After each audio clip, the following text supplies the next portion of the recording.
Welcome, amazing guys. Thank you so much for joining for yet another episode in the Uncomfortably Comfortable podcast. So today I have an amazing lady with me who started off as a client, has become way more than that, and is one of my best friends in the world, who is an amazing business owner of her own, an amazing mum, is one of the fittest, strongest, most amazing people in the world. But we are going to go on and talk about how judgment is so rife in our world right now, because actually this is a lovely lady who genuinely, a lot of people don't really get why she trains the way she trains.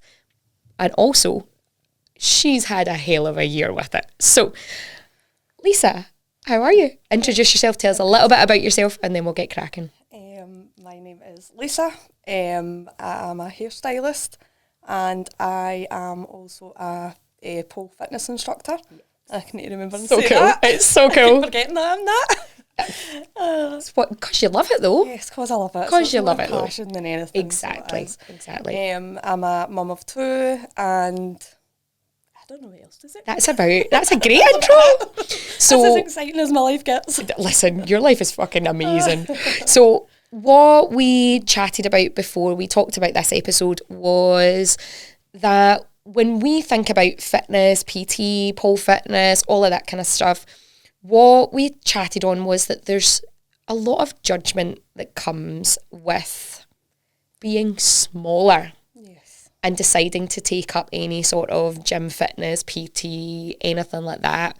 And for you, you've got a lot of experience with this. When you started with PT, talk us a little bit about what made you start in the first place. Well, basically, loads of different things.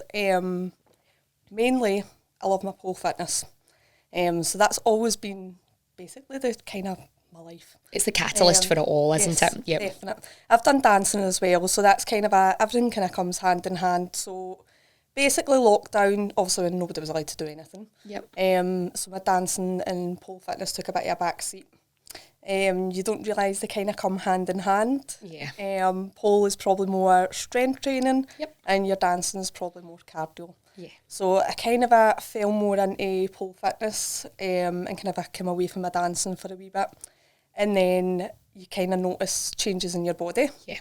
And then I decided that I wanted to go to classes just to train a wee bit more, train different styles to get stronger for my pole. Yep. Because the stronger you are, the more you can do. Absolutely. And then obviously I met yourself. Exactly. Yes. And This is history. Yes, exactly. Very much history. And basically I have no clue of gym. I have not got a clue on that. So I reached out to you to say, please can you help me? Yeah. Because I have no clue what I'm doing. Yeah. What was the question again? Yeah, but I think that's exactly it. So you found yourself in that space, body was changing.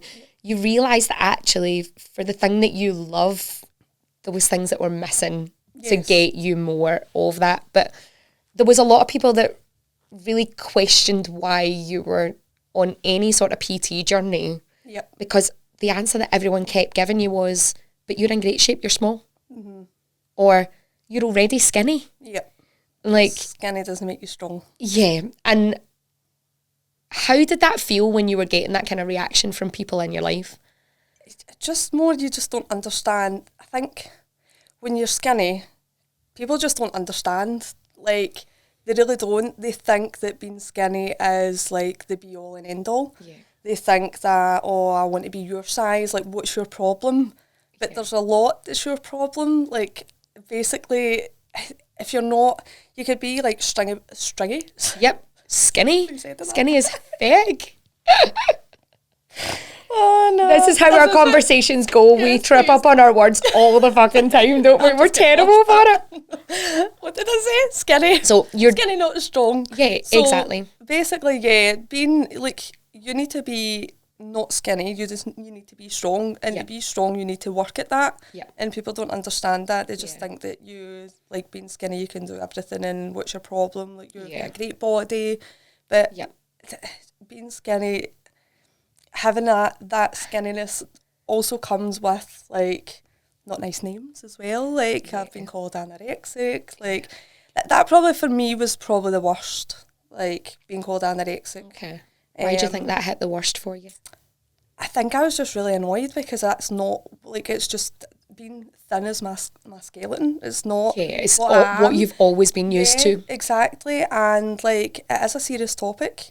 It's a massive come out with that people. word. Yeah, you know. Exactly. And I don't want people to think that that's why I'm skinny, because I'm anorexic. Yeah. Because it is a massive thing for people. Yeah, absolutely. And it's just not a nice thing to go through, and there it is. Yeah, absolutely. Absolutely. So and like that, I do also think as well, like, calling people that is just not nice. Like, that's not what I am, so I can deal with that. Yeah. But maybe somebody that is anorexic can't deal with that the same way, and you can massively trigger them. It's the what if actually that was the case? Exactly. You know, how's that going to land with someone? You know, is that going to trigger a downstream effect that they're going to fall even more into that world? But I think you touched on a lot of really good stuff there. There's so many derogatory words that get thrown out that a lot of people actually don't see as derogatory. No. Like, for me, if someone looks at me and is like that, yeah, you're so skinny, I would be mortified at that. Yeah. Like, I'd be like, oh my God, like, no, like, because I've been in that space where people, to exactly the same as yourself, be like, yeah, but you look like that because you don't eat. Yeah. Like, and I'm like, that's not my assume life. You don't eat, and they have no clue, like, what I eat. Especially, I'm probably skipping a wee bit here, but especially now training with you. Yeah. Like, I eat so much more than I've ever ate before. Yeah. So and your diet was never great. It was never terrible. No. You had what I would count a very average diet.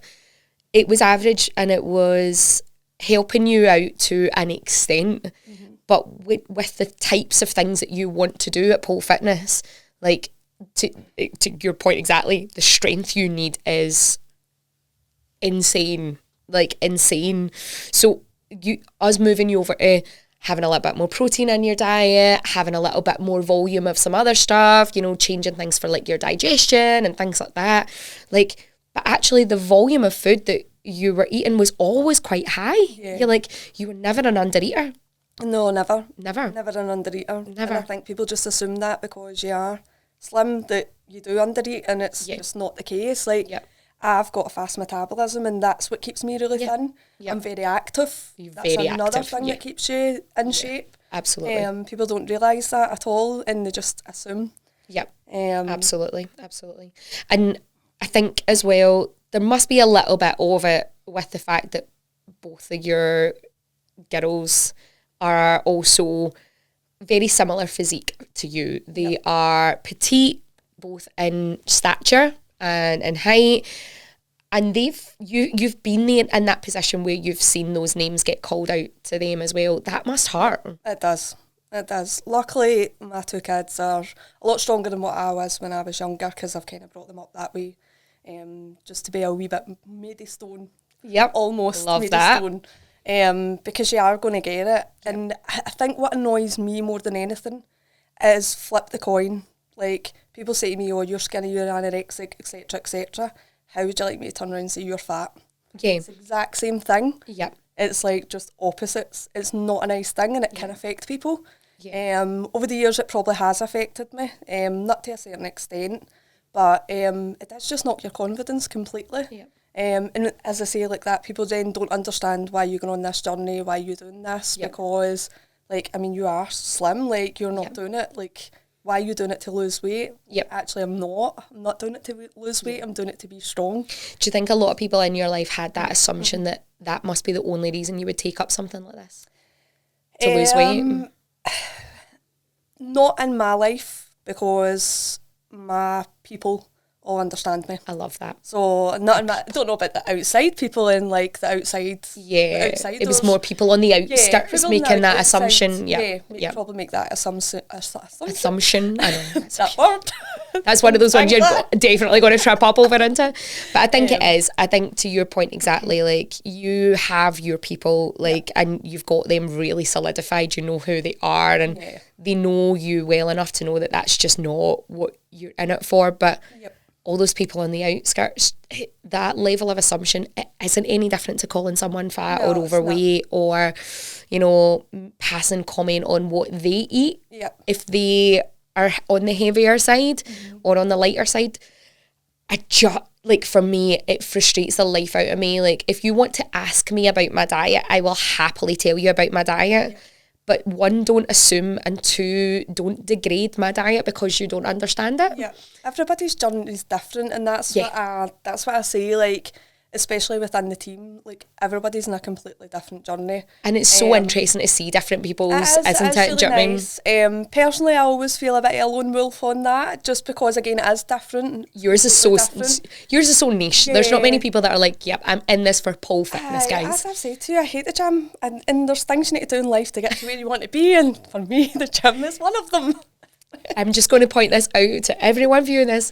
Lisa fucking despises the gym. Give me a pole any day and I'll be up there. Right, okay. I mean, that's going to be the caption from this whole entire thing now. You're stuck with that now. Definitely. But it is exactly that. And one of the big things that we've done together that I think has really helped both of us is we've worked a lot together at understanding each other's coaching as much as we can. Like, you'll see it on my Instagram, guys, for anyone watching. We took a group of alpha to go to a session that Lisa coached us on a entry level pole, and I will tell you something, there was some very interesting conversation the next day of where they felt their muscle DOMs because they just weren't expecting it because of the type that we were doing.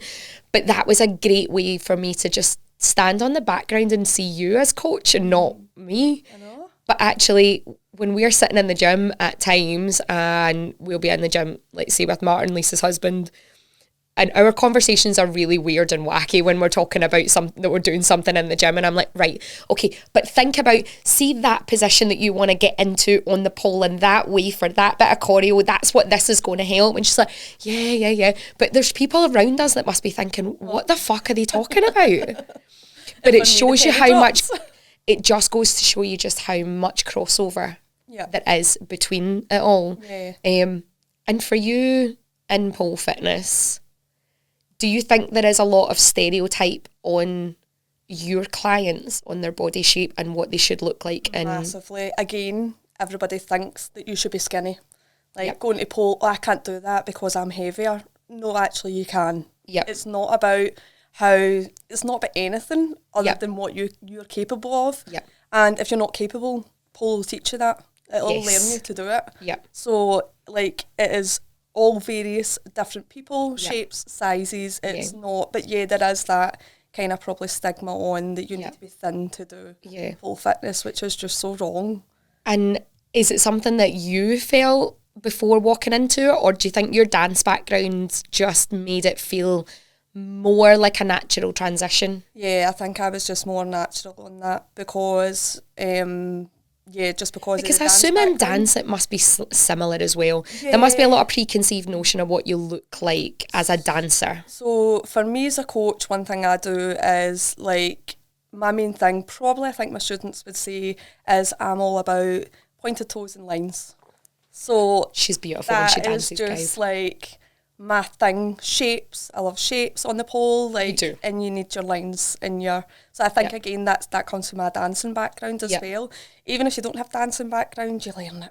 I'll make sure you learn it. I'll make sure you point your toes. She's a phenomenal coach, guys. I'm saying this from someone who she managed to get randomly hanging from a pole on day one. So we managed it.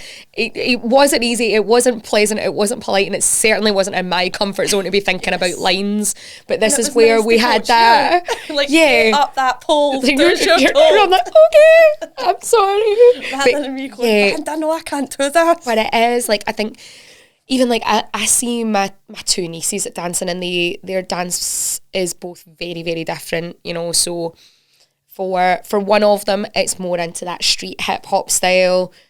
That it, like, for want of a better word, she's wearing a lot of baggy, oversized clothes, and I don't imagine that there is much stigma around her body shape. No. Whereas my younger niece is ballet, acrobatics, stuff like that, where realistically, like, all the kids' bodies are out on show, very, very obviously.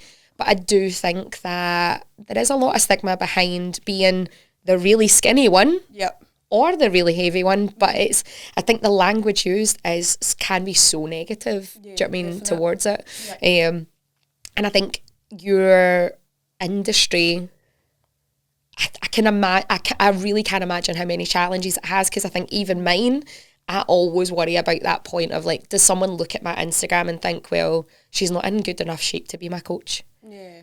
Like, it's that point of like, it's not about what I can do for them as a coach, it's about what I look like. There's a massive thing on that, and especially like, I think it's just social media. Social media is just, it's, what's the word I'm looking for? I know it's a curse, but it also can be both. Because it's like that curse and a blessing at once kind of thing. Yeah, for blessing. Yes, a curse and a blessing. Yeah.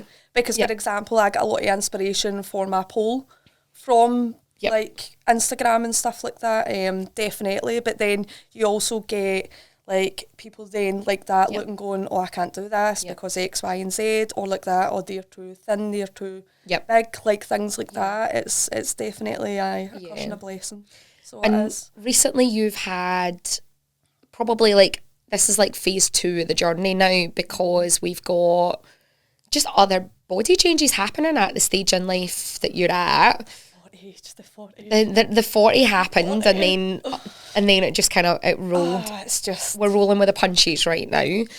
But how do you think that that's going to affect your self-image of your body and the kind of comments that you would expect to hear from people now?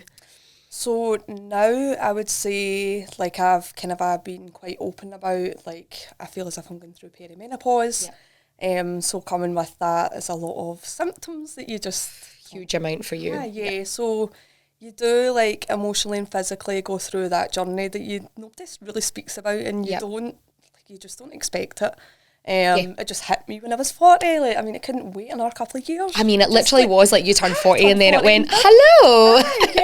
Yeah. To be fair, I actually think when I look back, there's a lot of wordings I used with you. Yeah. I can remember saying to you, I felt lazy. Yeah. And you're like, for God's sake, you're not lazy. You're doing and we had that conversation of like, what was your view on lazy? And so I think now, I was actually thinking about this the other day, and I think that comes with the... what's the word I'm looking for now? The like lack of interest, like losing interest in things. So everything started to lose interest, and that's part of the exactly.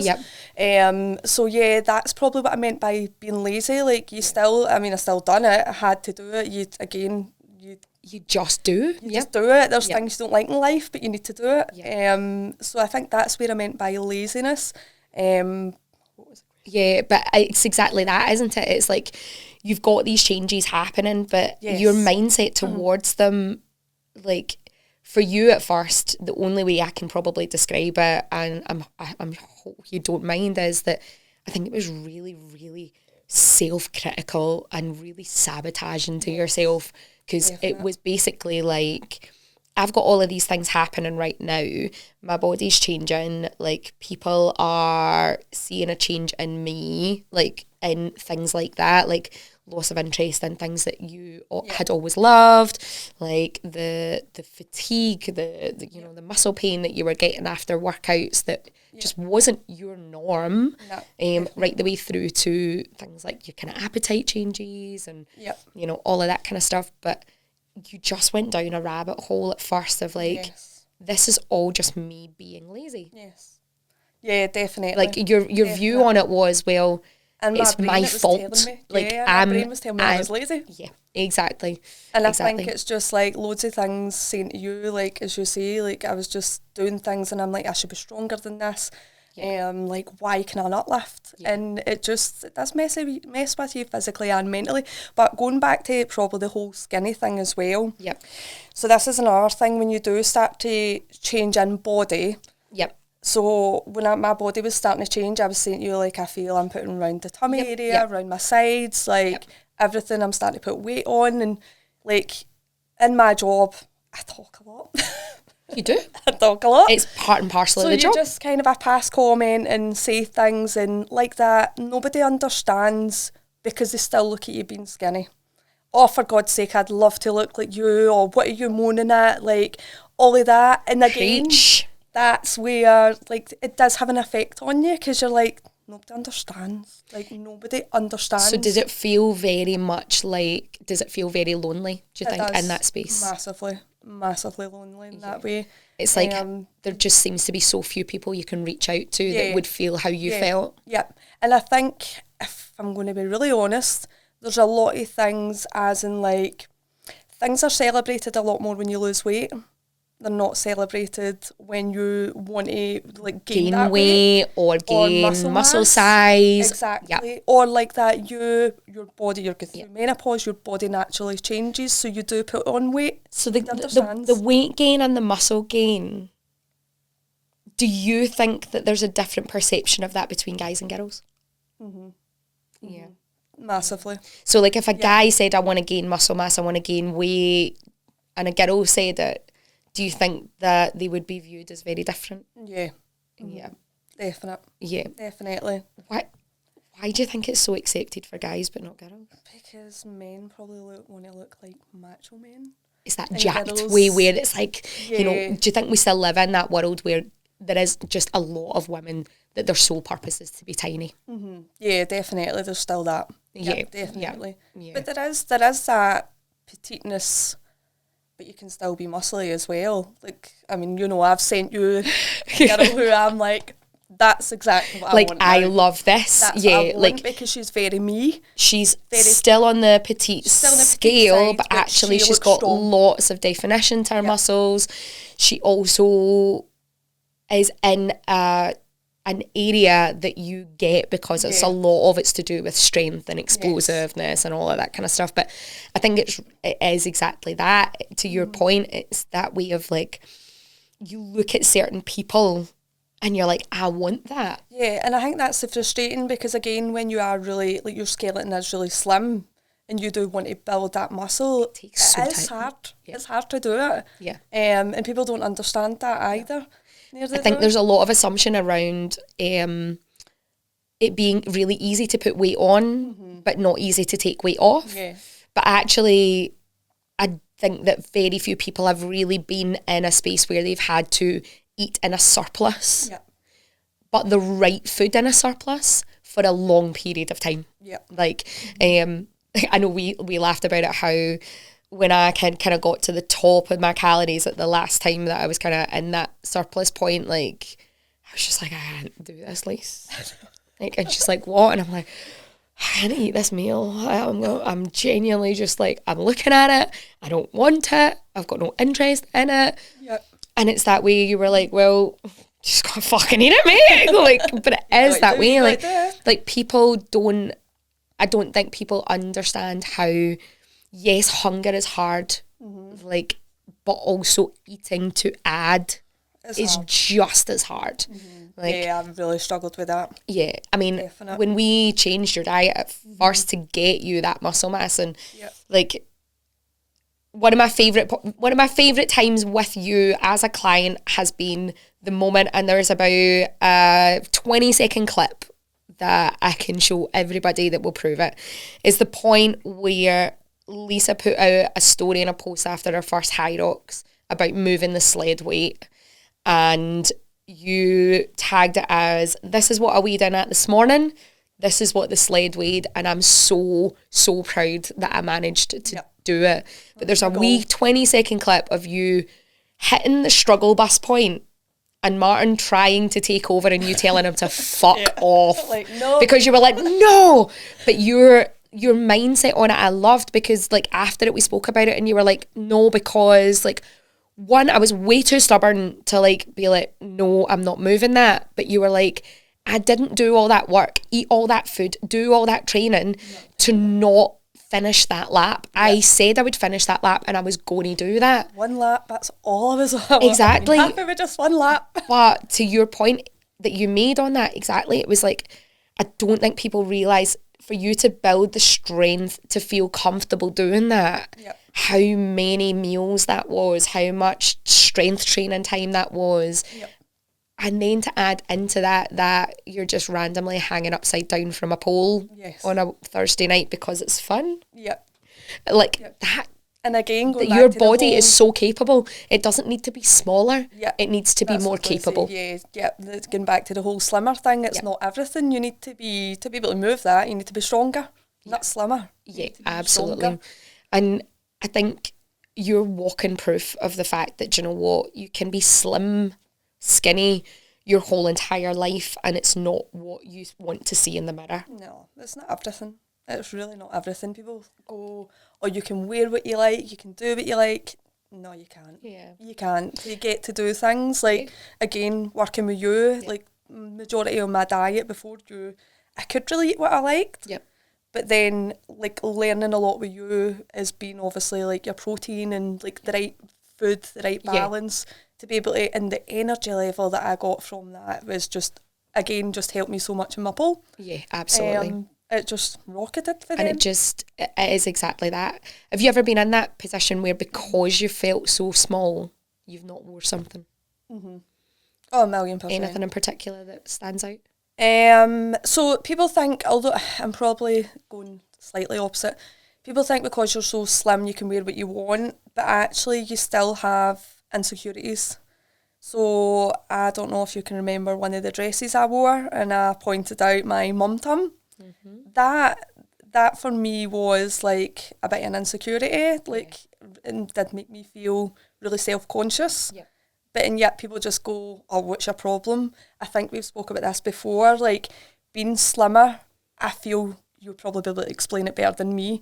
I don't know if you remember me saying that I feel when you're slimmer, you notice more than what somebody maybe slightly bigger is, because just of the dynamics of you are. You did explain it better. And said. We had this conversation. Yeah, and it was around that dress, and it's what I thought you were going to say. If I'm honest, there was that, and then there was also a conversation we had about a bikini that before you went to Ibiza that you spoke about. But yeah, I think to your point, it was a really good point that you made, where you were like, because people expect a particular physique and a particular, to an extent, flatness to you, like, because you've always been on the slimmer side, like, the minute you see any sort of bump anywhere, you hyperfixate on it. Everyone else is looking at the picture and doesn't fucking see it whatsoever, but you do. And then suddenly, for you, it became the massive elephant in the room every time you talked about the dress. You were like, definitely. But I really don't think I can wear that because, like, look how protruding that is. And I'm like, that it's not. And you were like, it's pure hanging out. And I'm like, right, okay, we need to take a step back from this, because actually we're getting into that point. We're fixating on something so much that we're actually making it feel bigger. Mm-hmm. But actually, do you know what? To the 99.9% of the world, it's not even there. No, I know, but then sometimes that's annoying. Exactly. And that gets in your head, doesn't it? It gets in your head, because then people don't understand. And again, go back to that loneliness, like, and not understanding. The loneliness, and you think, oh, it's a point in even saying to people, because they don't get it.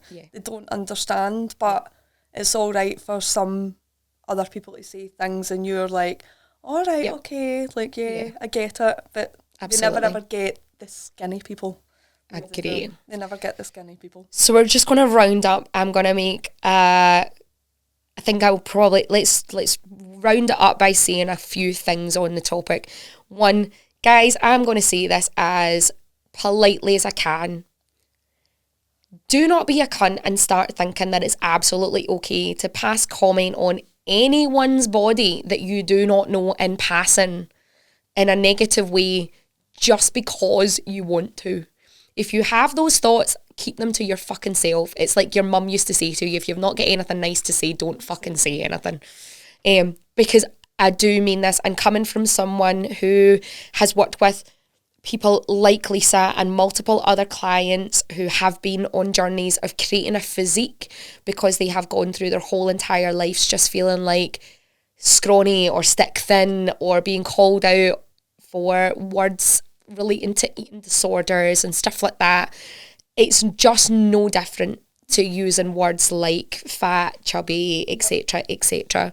But also have a thought about what you want to portray to people out there.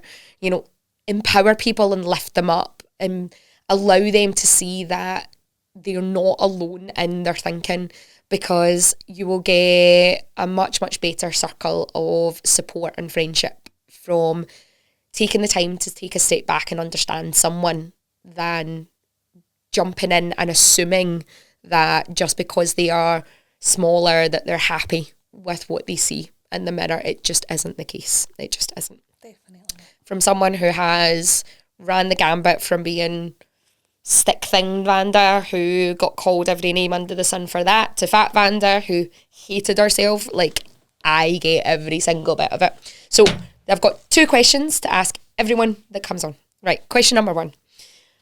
For the coaching, health, fitness, wellbeing industry altogether, what's the one thing that you see that seems to just be doing the rounds all the time that you're just like, it can fuck right off?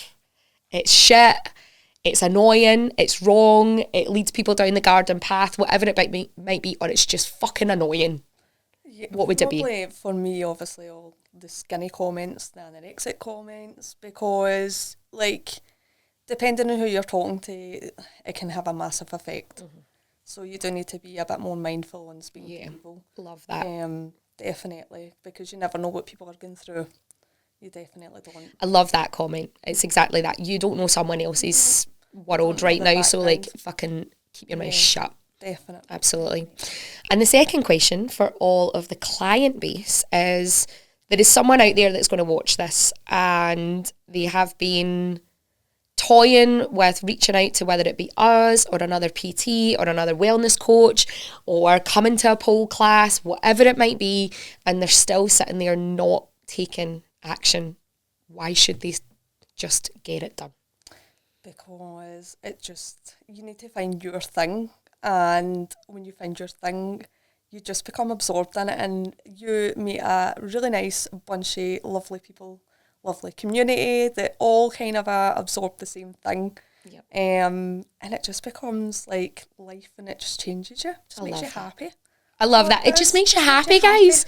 See, whatever it is that you want to do, that you're sitting on the fence about, fucking do it, because it just makes you happy. And make you happy. Amazing. Yeah, definitely. So, where can anyone watching this come and find you and get that introduction to pole fitness? Well, Multipole Fitness on Facebook, on Instagram, or just message Vanda. Amazing. And I will put you in touch with this beautiful lady. But yes, absolutely amazing. Thank you so much for sharing that. That was a really, really, it was scary, but it was good scary. We do good scary. Yeah. But yeah, guys, if you've got anything that you want to comment on, discuss in more detail, you want to chat to either of us on stuff, then please do reach out. As Lisa said, she is on Instagram under our own handles, which I will put in the taglines below, and she is based out of Multipole Fitness in Coatbridge. And trust me when I say this, I know my community well, and I know her community well, and there is no reason not to jump in and start something new that you think you might love, regardless of whether you are seen as slim, average Joe, average Jane, or you are in that point where you just want to lose a few pounds, regardless of whether it's getting stronger, whether it's getting healthier or getting fitter. Jump in, get in with the communities that will help you, but also just do something that actually brings you some love and some joy and makes you happy, because dangling from a pole from her feet make this lady a very, very happy lady, and she now has a physique that she loves because she's dived into every aspect of it, and that's the reason why she has brought those 2 beautiful girls up of hers to be stony. And do you know what? Say what you want to say, but we don't really care. Yeah, no. Because that's the Stuart way. Definitely. Well, there's many other things I could say there, but yes. But thank you so much for watching, guys. And if you need anything at all, or you want to reach out to us, you know where we are.